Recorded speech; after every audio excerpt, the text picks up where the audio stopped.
उस बात समझ में नहीं? इतनी धन्य मुनिराज की समता, धन्य मुनिराज का साहस, है ना? क्या है मुनिराज की समता, क्या है मुनिराज का साहस? क्या है? अभी आप लोग जाओगे, आप में से कुछ लोग शिविर में जा रहे हो, समाधि शिविर सीखने, है ना, पढ़ने समझने, उसको जा रहे हो ना? समझना, मुनिराज की समता, मुनिराज का साहस क्या है, कितनी गजब होती है। देखो अभी अभी ये कोई मुनिराज अभी नवीन ही दीक्षित हुए हो, बुजुर्ग दीक्षित हुए हो, बुजुर्ग हो, बुजुर्ग 70 75 साल के हो, 80 साल के हो, और दीक्षित हो गए, संघ में दीक्षित हो गए। और जो जवान साधु हैं वो बड़े हैं, और जो बुजुर्ग साधु है वो क्या हो गए, वो छोटे हैं। तो 70 साल के, 72 साल के बुजुर्ग मुनिराज हैं, और वो 40 साल के, 35 साल के जवान मुनिराज को नमोस्तु करते हैं, उनकी वंदना करते हैं।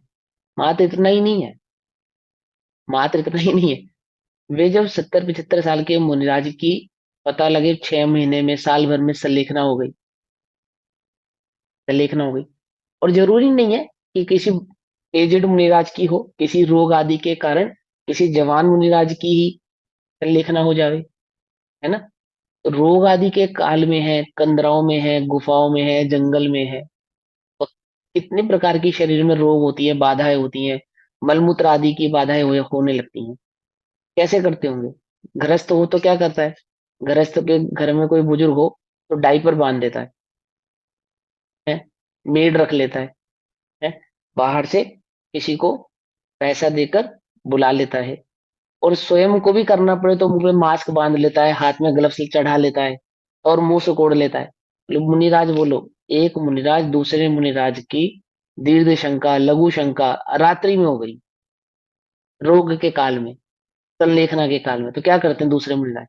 मेड को बुलाते हैं, मास्क बांधते हैं मुंह पे, ग्लव्स चढ़ाते हैं। क्या कल्पना नहीं कर सकते तुम कि ऐसी वीतरागता होती है उनके भीतर? इसे कहते हैं जुगुप्सा कषाय को जीता हुआ जो व्यक्ति होता है। साहस की बात कर रहे हैं, मान ली शेर और गीदड़ और शेर और ये इनसे जंगलों में बैठकर और मच्छरों से जूझना, ये मात्र साहस नहीं है, इतना ही मात्र साहस नहीं है उनका। अपने को तो बाधित हो जाए, मल बाधित हो जाए, तो वो कहते हैं ग्लिसरीन की ट्यूब चढ़ा देते हैं, है ना, अनीमा देते हैं। मुनिराज को क्या करते हैं? अनीमा देते हैं। पढ़ो आप, भगवती आराधना आदि ग्रंथों में पढ़ो, संलेखना कैसे करा, अपने हाथों से ही गुदा द्वार के भीतर से मल निकालना पड़ता है कई बार मुनिराज को, दूसरे मुनिराज का। और उन मुनिराज जिसकी वो सेवा कर रहे हैं, जो अभी दीक्षित हुए हैं, मानो 6 महीने ही दीक्षा को हुए बुजुर्ग साधु के, है ना, और फिर उसकी सेवा करनी है। कैसे करते हैं सेवा? आप सेवा क्या, मैंने खाली सहारा देके उठा दिया, बैठा दिया, ऐसा ही नहीं, इतना ही नहीं है। वो जंगल में किस किस गृहस्थ को पकड़ के लाएंगे, किस और गृहस्थ से नहीं कराते वो सेवा, साधु गृहस्थ से नहीं कराते सेवा, स्वयं करते, अपने हाथों से करते, है ना? और उन मुनिराज ने उनको कोई संपत्ति नहीं दी है, पाला नहीं है, पोषण नहीं किया है ना, कोई उनको जन्म नहीं दिया है, तो भी वीतराग भाव का ऐसा संबंध है दोनों के बीच में। कैसा राग है? वीतराग मेहता का ऐसा राग है, साधर्मी वात्सल्य का, दो साधुओं के बीच में, कि वे उनकी इस प्रकार की सेवा करते हैं, है ना? अपने यहाँ तो क्या है, अपने माता पिता ने अपने को संपत्ति भी दी है, शिक्षा भी दी है ना, धन आदि भी दिया है, सब कुछ तो दिया है, क्या नहीं दिया बोलो, है ना? और अपन बच्चे बच्चे थे तो हमारी सेवा भी की है, रोग के काल में भी सेवा की है? और बचपने में जो भी हम गंदा कर देते थे, सब करते थे, वो सारी सेवा भी की है। और अब अपने माता पिता जब बुजुर्ग हो जाते हैं तो हम क्या करते हैं बोलो? कहते हैं महात्मा की बात है, चर्चा करते हैं महात्मा की, तो उनकी सेवा क्या करते हैं? वैसे हम समाधि करना चाहते हैं, कराना चाहते हैं, कैसे करेंगे बोलो? और समाधि होने का मतलब सिर्फ इतना नहीं है कि जिस जो मरण को प्राप्त होने जा रहा है वो सम्यक दृष्टि ही हो, ऐसा जरूरी नहीं है। वह सम्यक दृष्टि ही हो ऐसा जरूरी नहीं, मिथ्या दृष्टि भी हो सकता है, घोर मिथ्या दृष्टि भी हो सकता है, घोर मिथ्या दृष्टि भी हो सकता है कि क्या क्या करो, हाँ। जब तक जीव लेश्या और कषायों के बीच के संबंध को नहीं पहचानेगा, है, निज और पर के बीच के भेद की बात चल रही है, निज और पर के बीच के भेद, ये कैसे अनुभव करता है, पर का निज रूप अनुभवन कैसे कर रहा है जी। अभी तो लेश्या और कषाय के बीच के भी अंतर को नहीं जानता। कषाय भी पर है, लेश्या भी पर है। लेश्या भी पर भाव है, कषाय भी पर भाव है। परंतु लेश्या और कषाय के बीच के भी अंतर को नहीं पहचाने जो, वो तीन काल में समाधि नहीं करा सकता, वीतराग भाव उत्पन्न नहीं कर सकता। कषाय और लेश्या के बीच के अंतर कोई नहीं पहचानते हम। क्या है कि क्या कषाय और लेश्या। देखो, नरक का नारकी होता है, सम्यक दृष्टि होता है, मानो अभी सम्यक दृष्टि होते हैं ऐसा नहीं, कोई नरक का नारकी है और सम्यक दृष्टि है, छायक सम्यक दृष्टि है। जैसे अभी राजा श्रेणी है ना नरक में, छायक सम्यक दृष्टि है, ऐसे कई सारे जीव नरक में हैं और सम्यक दृष्टि है। तो उनकी जो लेश्या है वो कैसी है, अशुभ। उनकी लेश्या कैसी है, अशुभ लेश्या।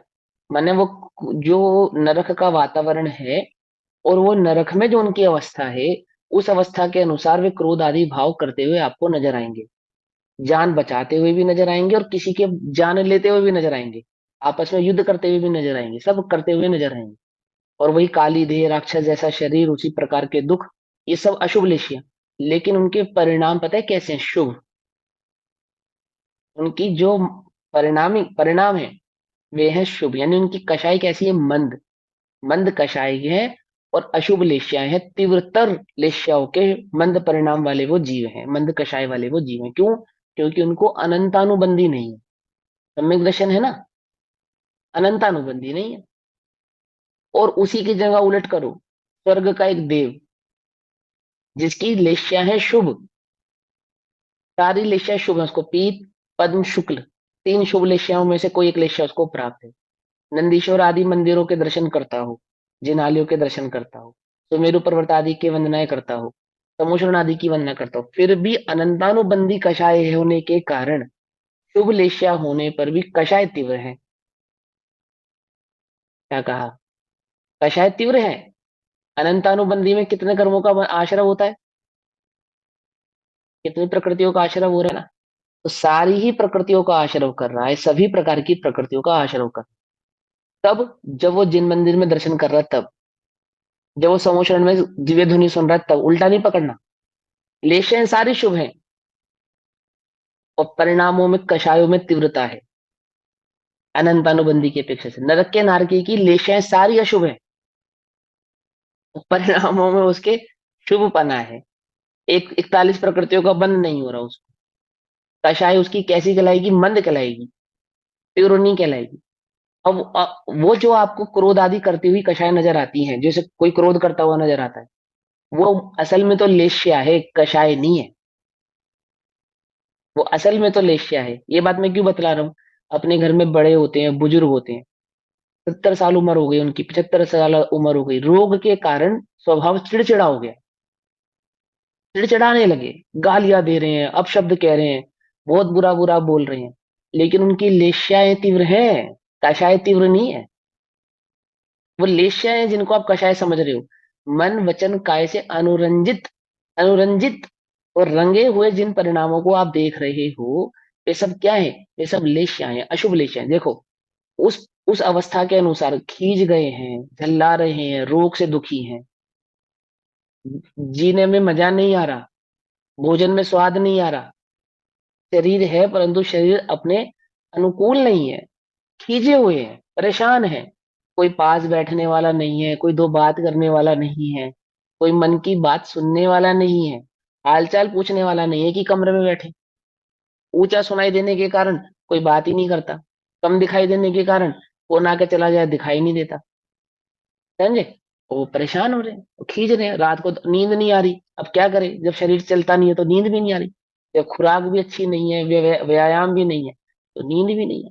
रात को 2 बजे नींद खुल गई, सब सो रहे हैं आराम से, परिवार के सभी सदस्य हा हा हंसी ठिठोली कर रहे हैं, टीवी देख रहे हैं, और वे बेचारे कमरे में अकेले बैठे हैं। क्या करेंगे वो, उनकी लेशा तीव्र हो जाती है। लेकिन वो ऐसा विचार नहीं करते कि इस घर में आग लग जाए, ये लोग मर जाएं, इस घर पे मैं अकेला राज करूं, इन्होंने, ये सारे मर जाएंगे तो मैं सुखी हो जाऊंगा, ऐसा उनकी धारणा नहीं है। और वहीं जो स्वस्थ व्यक्ति है, एकदम घर का, तंदुरुस्त है, खा पी सकता है, मौज कर सकता है, बोल सकता है, दौड़ सकता है, अपनी बात किसी से कह सकता है, सब उसकी सुनने वाले हैं, सब उसके पास बैठने वाले हैं, और वह यह विचार कर रहा है कि भैया हे भगवान, इससे अच्छा तो इनको उठा ले, है, इससे अच्छा तो इनकी गति सुधर जाए, मैं तो इनका भला चाह रहा हूँ। तीव्र कषाय है वो तीव्र कषाय, किसी के प्राण हरण हो जावे, किसी का देह वियोग हो जावे, किसी की ये पंचम, ये जो पर्याय है पंचम संघी पंचेंद्रिय पना, ये उसका विलय को प्राप्त हो जावे, ये धारणा जब उसके चित्त में ये भाव चल रहा है कि तीव्र कषाय है, ऐसी तीव्र कषाय वाला न समाधि कर सकता है न करा सकता। उसको तीव्र कषाय किसकी नजर आ रही है? वो बुजुर्ग जो चिल्ला रहा है, ऊंचा बोल रहा है, अपशब्द कह रहा है, वह कहता है ये तीव्र कषाय है। उस बुजुर्ग को ये मालूम चले ना आज भी कि मेरे बच्चे के हाथ में चाकू लग गया, क्या उसको तकलीफ होते रहे थे, उसको तकलीफ हो गई, और हम क्या विचार कर रहे हैं, ये भगवान इससे अच्छा तो से उठा, वो तो हम इनकी गति सुधारना चाहते, तो उसके मरने का इंतजार कर रहा है, अपनी कषाय मंद बता रहा है। वह बेचारा अपनी अवस्था से परेशान होकर, दुखी होकर, व्यथित होकर कुछ कह रहा है, उसे तीव्र कषाय समझ बतला रहा है। तो कषाय और लेशाओं के बीच के भेदों को नहीं जानते, अभी अनंतानुबंधी आदि के भेदों को ही नहीं जानते। क्या होती है कृष्ण लेशिया? जो ना जीता है ना जीने देता है, मरने मारने का जो परिणाम है, उस बुजुर्ग का किसी को मारने का परिणाम नहीं है, वो किसी को मारना नहीं चाहता, वो तो अपने दुख को गा रहा है। और जो स्वस्थ है वो क्या विचार कर रहा है? ये मर जाए। जो ये विचार कर रहा है कि ये मर जाए, वो कहता है मेरी कषाय मंद है। जो बेचारा अपने दुख से दुखी होकर रो रहा है, उसको कहता है इसकी कषाय तीव्र। तेरे रौद्र ध्यान में खलल पड़ रहा है, तो तू चाहता है ये चला जाए, एक कमरा खाली हो जाएगा, एक बेड खाली हो जाएगा, मेरी सरदर्दी दूर हो जाएगी, मुझे दवा दारू नहीं करनी पड़ेगी, सेवा नहीं करनी पड़ेगी, भोजन आदि नहीं करना पड़ेगा। रात में मेरी निद्रा में क्या होते खलल होता है, क्यों? क्योंकि वह बुजुर्ग रात को 2 बजे 3 बजे उठ के रोता है। मेरे रौद्र ध्यान में, मेरे रौद्र ध्यान में, निद्रा क्या है? रौद्र ध्यान है। मेरे रौद्र ध्यान में खलल होता है, किसके कारण? उसके कारण। इसलिए वो उसको ये चाहता है कि वो चला जाओ, और कहता है कि मेरी कषाय कैसी है? मेरी कषाय मंद है। कैसे करेगा वो लोग अभी? वो पर से जो एकत्व बनाए ना, मैं उसकी बात कर रहा हूं कि मुनिराजों ने कितना एकत्व छोड़ा है पर के साथ, आप कल्पना नहीं कर सकते, कल्पना नहीं कर सकते। ऐसे मुनिराज हो जाता है। कथाओं को पढ़ो अप्रथमन युग में कि अर्धरात्रि में मुनिराज चिल्लाने लगे जोर जोर से, प्यास लग रही है उनको, तकलीफ हो रही है, पीड़ा हो रही है, पीड़ा हो रही है खूब, और दूसरे मुनिराज उनके झटक देने पर, गुस्सा हो जाने पर, अपशब्द कह देने पर भी उन्हें धर्म में स्थित करते हैं, उन्हें धर्म में स्थित करते हैं, उनके सामायिक व्रत का अनुपालन कराते हैं, तोड़ते नहीं है, तोड़ते नहीं है, उनके महाव्रतों में दोष नहीं आने देते। कैसे सेवा करते हैं? जैसे एक माँ अपने अबोध बालक की सेवा करती है, ऐसे एक मुनिराज दूसरे मुनिराज की सेवा करते। ग्लव्स नहीं पहनते, नाक नहीं सिकोड़ते, गल मुंह पे कपड़ा नहीं बांधते, सेवा करते हैं। लार टपक रही है, दांत नहीं है मुंह में, है ना? कैसे? मैं कह रहा हूँ निज से, निज में पर का अनुभवन नहीं करने का भाव है। अपने को भी आत्मा देख रहे हैं, और उन मुनिराज को भी आत्मा देख रहे हैं। और सुनो, एक कदम आगे, पूरी सेवा करते हैं उस शरीर की, जब खूब जम के, जब तक वह महाराज, वह साधु जीवित रहते हैं। और जब उनका देह वियोग हो जाता है, वियोग हो जाता है, तो जंगल में ही उस शरीर को यूं ही छोड़कर चले जाते हैं, निरपेक्ष भाव से। ना उनके अंगूठे का निशान लेते हैं, ना उनके कोई क्रियाकलाप कराना चाहते हैं, ऐसे छोड़ के चले जाते हैं। देह की दृष्टि, पर दृष्टि नहीं है उनको। इसे कहते हैं पर दृष्टि न होना।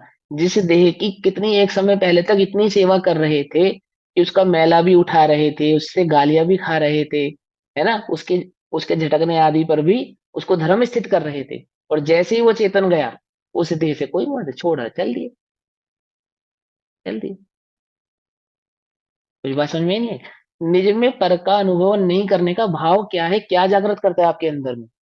कैसे वह 25 कषाय आदि को जीतता है, कैसे अनंतानुबंधी का हनन करता है, कैसे होता है वो, कैसे वो समाधिमय जीवन बनाता है और समाधि कराने के लिए सक्षम करता है। समाधि मात्र इतना नहीं है कि कोई मर रहा है उसको नवोकार मंत्र सुना दिया। समाधि मात्र इतना सा भाव नहीं है। समाधि स्वयं को भी देह ना देखना, और जिसकी समाधि कर रहे हैं उसको भी देह ना देखना, स्वयं को भी देहातीत मानना, उसको भी देहातीत मानना, और देहातीत मानते हुए उसकी देह की रक्षा करना, उसकी देह की सेवा करना, उसकी देह से संयम आदि का अनुपालन करना, और देह नहीं मानना। अपने भी व्रतों में चारित्र में दोष ना आने देना, उसके भी व्रत और चारित्र में दोष ना आने देना, और उसको देह भी नहीं मानना। कुछ बात समझ में आई नहीं? निज में पर का अनुभव नहीं करते, नहीं करते। आप किसी भी अनुयोग से, चरणान योग से देखो, द्रव्य योग से देखो, है ना। खाली कषायों की, कषाय जीतना किसे कहते हैं, आप इतनी सी कषाय नहीं जीत पाते। अभी कोई हमसे ऊंचा बोल जाए तो रात भर नींद ना आए, कि उसने मुझे ऐसा कह दिया, उसने मुझे ऐसा कह दिया, उसने मुझे ऐसा। जो कहा गया है वो लेश्य है। कषाय क्या है? कि वह वाणी का करता है ऐसा मानना, यह वाणी मेरे दुख का कारण है ऐसा मानना, ये शब्द सुनने से मैं दुखी हो गया ऐसा मानना, मैं उसका करता हूं वह मेरा करता है ऐसा मानने कषाय है। क्या कहा? समझे? वो जो शब्द कहा गया वो कषाय नहीं है, वो लेश्य है।